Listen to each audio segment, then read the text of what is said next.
Hello, folks. Here we're going to cover chapter 20 from our assigned reading in the course of Mexican history, where we talk about Benito Juarez, the War of the Reform, and finally the French occupation of Mexico. So this chapter starts us off with the revolution of Ayulta. So there's this, in years previous to this, there's a protest movement to oust Santa Anna from power, especially after he had declared himself dictator for life. And in addition, his popularity was already waning given that he had just lost the US war with Mexico, and he had also ceded most of what is northern Mexico to the United States after he had signed the Treaty of Guadalupe Hidalgo and later the Gadsden Purchase.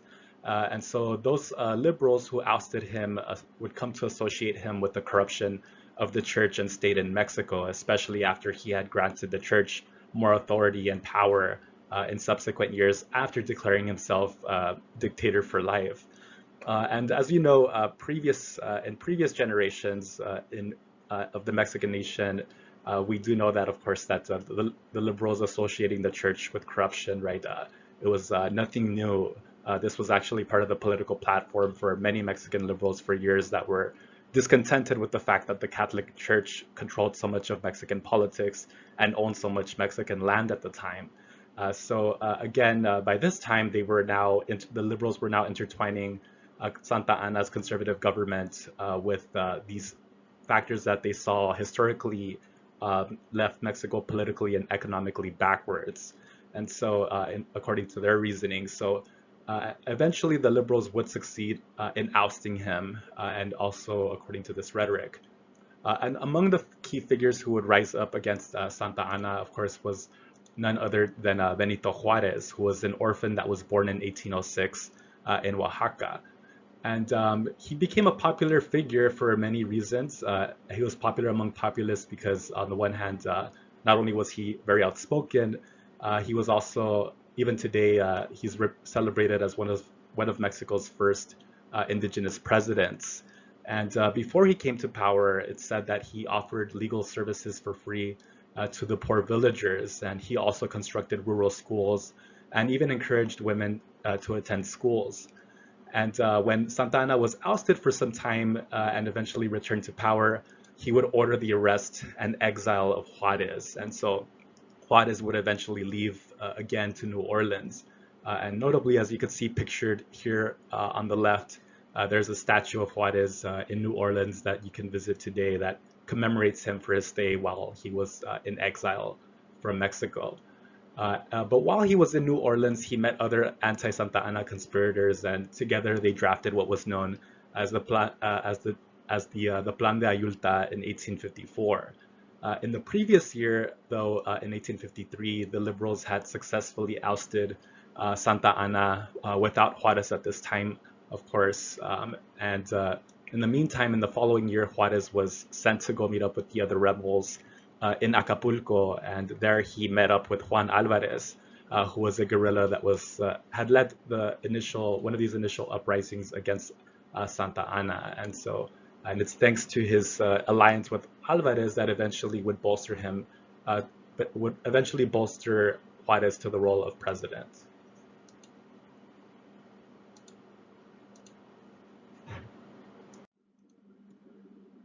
So under Juan Alvarez, the liberals began a campaign to crack down on conservative Santa Anna policies. And there were many laws that they passed, but among the most significant are the following. So first of all, there was Ley Juarez, and what Ley Juarez did was this abolished military and ecclesiastical fueros. What were the fueros? These were special privileges that were given to clergymen and soldiers, which made it so that they didn't have to stand trial in civil courts. Another law that was passed was Ley Lerdo. Ley Lerdo was important. It was an important victory for the liberals because it sought to prohibit ecclesiastical and civil institutions from owning too much property, and specifically what it sought to do was strip them of property that they did not use on a daily basis. And so initially the intent of this policy was to attack the Catholic Church's vast land holdings, but and consequently in practice what this led to was that many of these lands actually led to attacks on lands that were owned by that were owned by peasants. So it actually, as a byproduct, led to attacks on communal lands that were owned by indigenous people and peasants, and which went contrary to its original goal, because initially it was meant to sell this excess land that was supposed to be previously owned by the church and state. It was supposed to be given to the private peasant landowners, but instead, in practice, this law was corrupted, and instead many of these lands went to wealthy ranchers.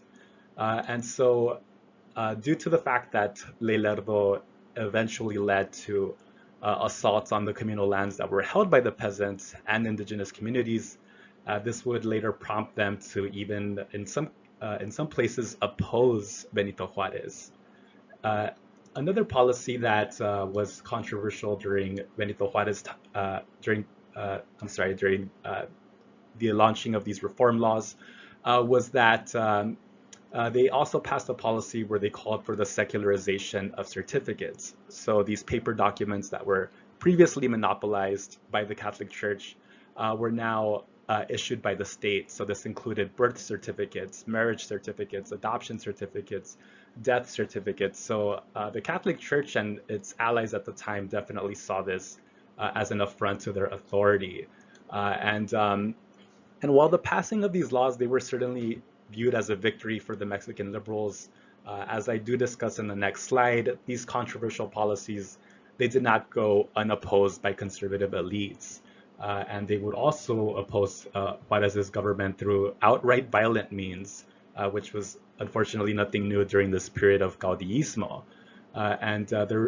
This particular resistance movement initiated what would become known as the War of the Reform, that lasted from 1858 to 1861. So now this takes us to the War of the Reform. So the War of the Reform officially began after General Felix Zuluaga he put the conservative rebellion to action in the document that became known as the Plan de Tacubaya. And so in the aftermath of launching this rebellion, he went on to arrest Benito Juarez and also dissolved Congress. He also struck down many of the reform laws while he was in power. And in the meantime, Benito Juarez would eventually manage to escape to Querétaro. And while he was in Querétaro, again, he would plan another uprising and civil war, which he eventually did win. But while Juarez was ousted in Querétaro, there were notably two parallel governments claiming legitimacy at this time, right? So you had General Zuluaga's government in Mexico City, and then you have Juarez's government in exile in Querétaro. And although Juarez eventually would win out in this conflict, of course, but what was perhaps to Juarez's surprise was that his government did not have the total support of the indigenous peoples and peasants in Mexico. As this fighting was going on, they found themselves on both sides of this struggle. And part of this was due to the grievances that they had with Ley Lerdo, which I mentioned earlier, which led to many of them losing their communally owned lands. And this is important to note because the fact that you had peasants and indigenous peoples fighting on both sides showed how these conflicts were not just about liberals versus conservatives. This also reflected those class tensions between the poor and the middle class and the elite. And the peasants probably cared less about politics at this time, or they cared less about political parties.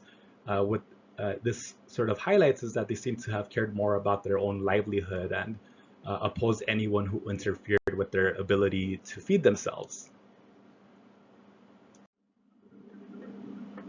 So let's talk about troubled finances and the eventual foreign intervention.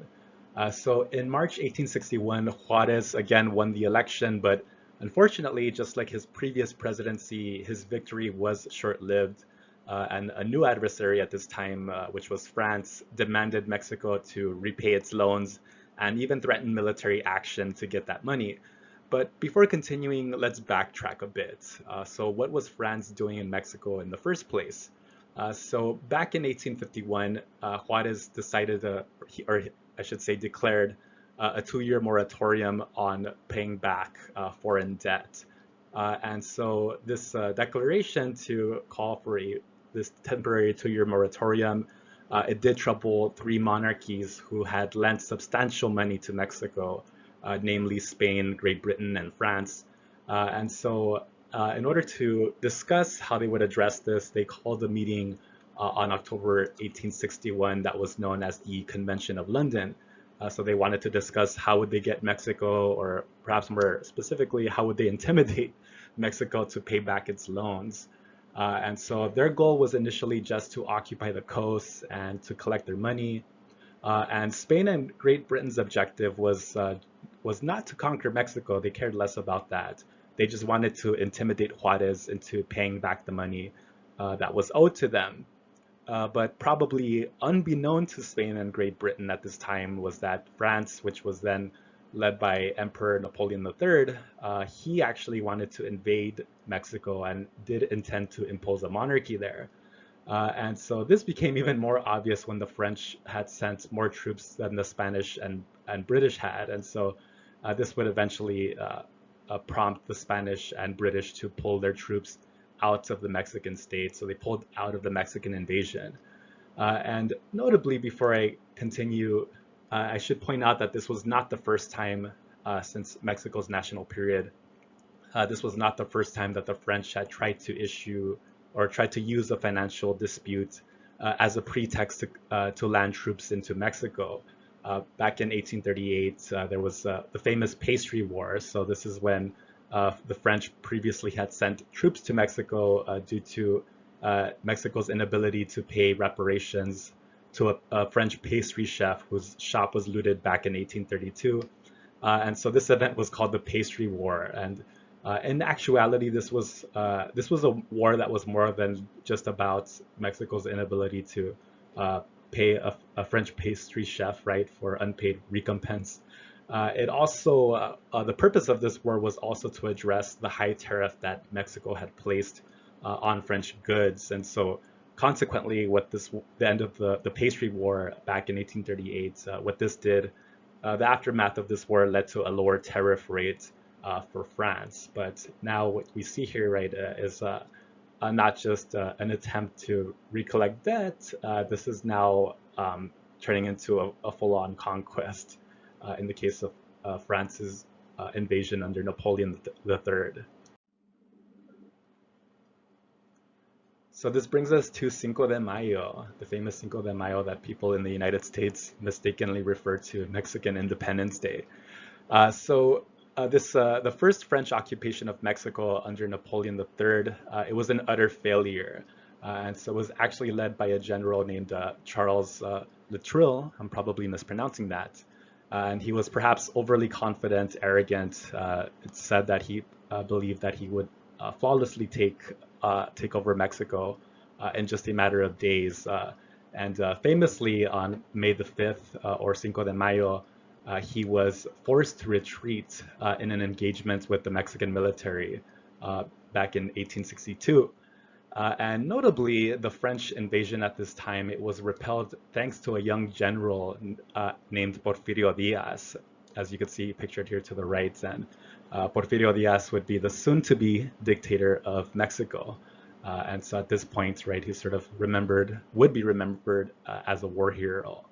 And so although Mexico was successful in repelling the French during this engagement in 1862, a year later, Puebla would be overtaken, nevertheless, by the French. And so once again, this left Juarez's government to retreat to San Luis Potosí, again leaving the President Juarez in exile. And so notably, just as an aside for anyone who's still looking for a research paper topic, so a lot of folks today, right, will ask, why do Mexican Americans, why do they celebrate Cinco de Mayo, and why is Cinco de Mayo not celebrated in Mexico? So on the one hand, right, I mean, obviously, Cinco de Mayo is not going to be an event considered significant in Mexican national history, simply because, right, it was eventually reconquered by the French a year later. But someone who does a really good work on talking about the subject, I highly recommend David Hayes Bautista's book, El Cinco de Mayo, An American Tradition. And so in his book, he talks about how throughout the southwestern U.S., Mexican American patriotic clubs, they popularized Cinco de Mayo by hosting celebrations once they heard about the failed French invasion. And so they continued to hold commemorative events celebrating this victory. And granted, right, these celebrations continued even after the French had reoccupied Mexico. But nevertheless, right, these were originally, the first Cinco de Mayo celebrations were originally popularized by Mexican Americans, right, by these patriotic clubs, by these civic clubs. And later, even local governments started following in the lead of these Mexican American communities that were having Cinco de Mayo celebrations. And so originally, right, these Cinco de Mayo celebrations in the US, they were organic. And so organically celebrated is what I meant to say there. So they were not simply promoted by beer companies. Granted, beer company endorsements would come later on in the 20th century, but in the period following 1862, the first Cinco de Mayo celebrations in the US were hosted by Mexican Americans. So again, if you want to learn more on this or want to do your research topic on this, check out David Hayes Bautista, El Cinco de Mayo. And so now this ushers in the period known as the Second Mexican Empire. So this is the second time that Mexico became a monarchy. Napoleon III would go on to place the Austrian Archduke Ferdinand Maximilian of Habsburg as the Emperor of Mexico. And he has, of course, a mixed legacy during the French occupation. On the one hand, he wanted to ensure that the Mexican people, of course, did accept him. He was, of course, welcomed with open arms by monarchists and the conservative Creole elites and centrists. But he leaves a complex legacy because many of his policies also sought to, for the most part, also appeal to the liberals. And personally, he's someone who's also influenced by many of the liberal ideologies circulating back in France at the time. But I'll return to that in just a bit. And what was the United States' role during the French occupation of Mexico? For those of you familiar with U.S. diplomatic history, previously President James Monroe had issued the Monroe Doctrine, where he declared that the U.S. would intervene militarily if any European power tried to expand or to reconquer any part of North or South America. And Benito Juarez was interested in seeking help from the U.S., urging it to uphold its promise to uphold the Monroe Doctrine.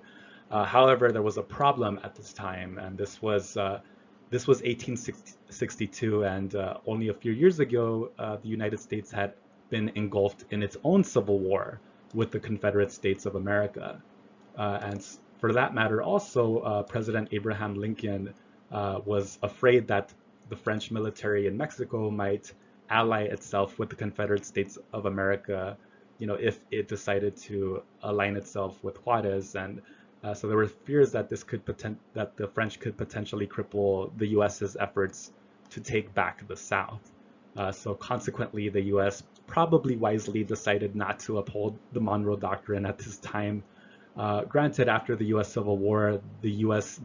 would go on to pressure France to leave, but the French were already leaving by then. By then Mexico had already successfully defeated them, and so the French were already on their way out anyway. So last, let's talk about the liberal Republican victory and the aftermath. So in 1866, Juarez and his allies succeeded in crushing the remaining French forces that were still in Mexico, and of course would eventually succeed in overthrowing and capturing Maximilian. And just wanted to end talking about the sort of conflicted legacy of Emperor Maximilian. To date, he's still in many ways considered a contested figure. So there's some Mexicans who embrace Emperor Maximilian, as a genuine patriot of the Mexican nation, while there are others that despise him, right, as the sort of imperialist agent from Europe. And then you have some folks in the middle who kind of view him on the one hand as a tyrant, but maybe misled, imperialist agent, what have you. So there's also this in between. But why is there such a mixed legacy when it comes to Maximilian? So on the one hand, this is because although he sort of might represent this agent of imperialism to some, and although he was highly respected amongst the conservative Mexican elites and the centrists who supported him, for the most part, he did try to appeal to the peasant masses by passing various progressive reforms.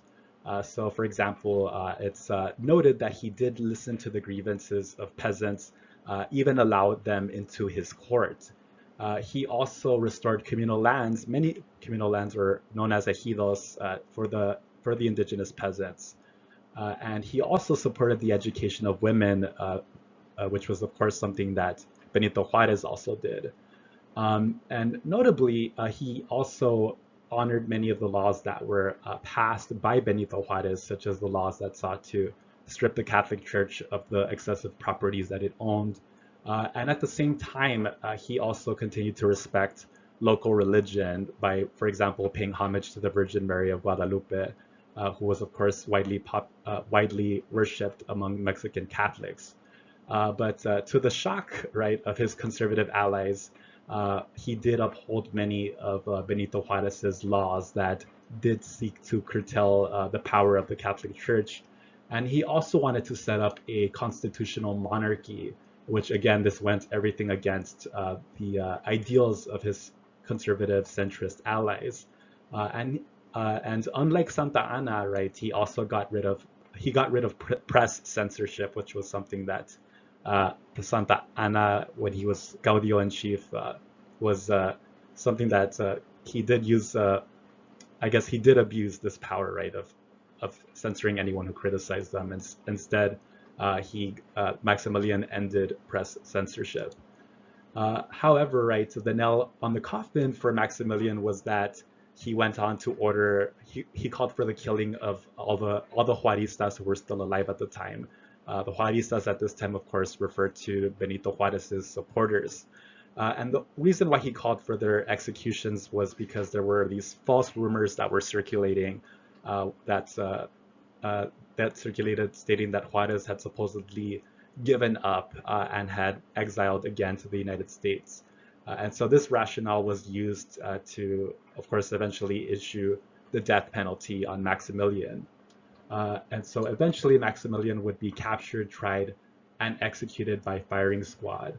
And for that matter, also, by the way, his capture and execution has also been the subject of various myths and romantic nationalist histories, which, by the way, would make for an interesting research topic for those of y'all who are still thinking about a research topic. Wink, wink. Just kidding. Alrighty, folks. I will see y'all in class next time, and take care.